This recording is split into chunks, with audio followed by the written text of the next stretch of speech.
Hello everyone, welcome back to the channel. आज मैं एक ऐसे व्यक्ति की ऑटोबायोग्राफी का रिव्यू लेकर आई हूँ जिनकी कहानी से हम सबको प्रेरणा मिलती है, स्पेशली उन लोगों को जो अपने सपनों को पूरा करने के लिए हार्डवर्क और डेडिकेशन की इम्पोर्टेंस को समझते हैं। जी हाँ, मैं बात कर रही हूँ डॉक्टर APJ अब्दुल कलाम की ऑटोबायोग्राफी विंग्स ऑफ फायर की, जो 1999 में पब्लिश हुई थी। चलिए शुरू करते हैं।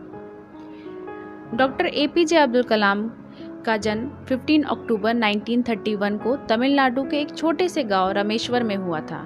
उनका परिवार ज़्यादा समृद्ध नहीं था, लेकिन उन्होंने कभी अपने सपनों का दामन नहीं छोड़ा।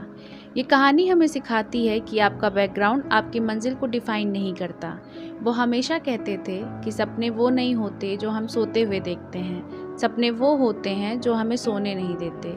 ये लाइन उनकी कहानी का असली सार है। बचपन से ही उनका इंटरेस्ट फिजिक्स और मैथमेटिक्स में था।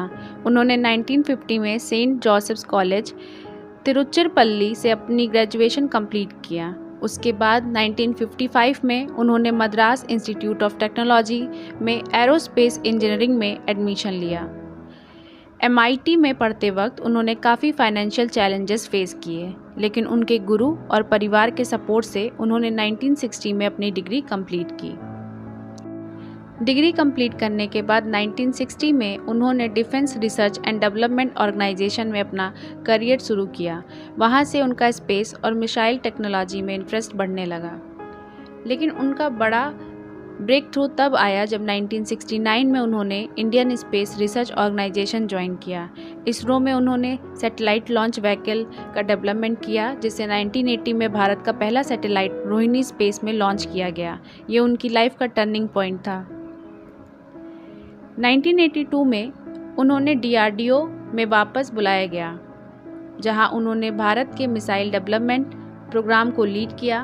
उन्होंने अग्नि और पृथ्वी जैसे बैलिस्टिक मिसाइल डेवलप किए, जो भारत को एक मिलिट्री पावर हाउस बनाने में मददगार साबित हुए।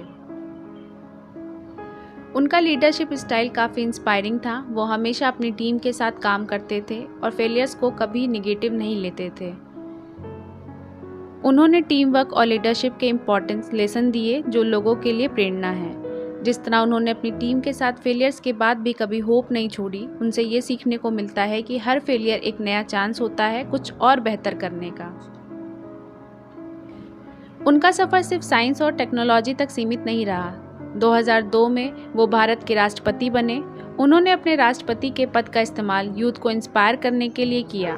उनकी सोच थी कि देश को आगे बढ़ाने के लिए हमारे यंग माइंड्स का डेवलपमेंट होना ज़रूरी है। ये किताब हर स्टूडेंट को ये सीख देती है कि सपने देखना ज़रूरी है, लेकिन उन सपनों को हकीकत बनाने के लिए मेहनत और डेडिकेशन और भी ज़रूरी है। डॉक्टर कलाम ने काफ़ी मुश्किलें देखी, लेकिन कभी पीछे नहीं हटे। आखिर में मैं इतना ही कहूँगी कि डॉक्टर APJ अब्दुल कलाम की ज़िंदगी उन सब के लिए प्रेरणा है जो अपने सपनों को पूरा करना चाहते हैं, चाहे रास्ते में कितनी भी मुश्किल क्यों ना आए। उन्होंने हम सबको ये सिखाया कि फेलियर के बाद भी सक्सेस का रास्ता वही देखता है जो हिम्मत नहीं हारता। जैसे कलाम साहब कहते थे, you have to dream before your dreams can come true.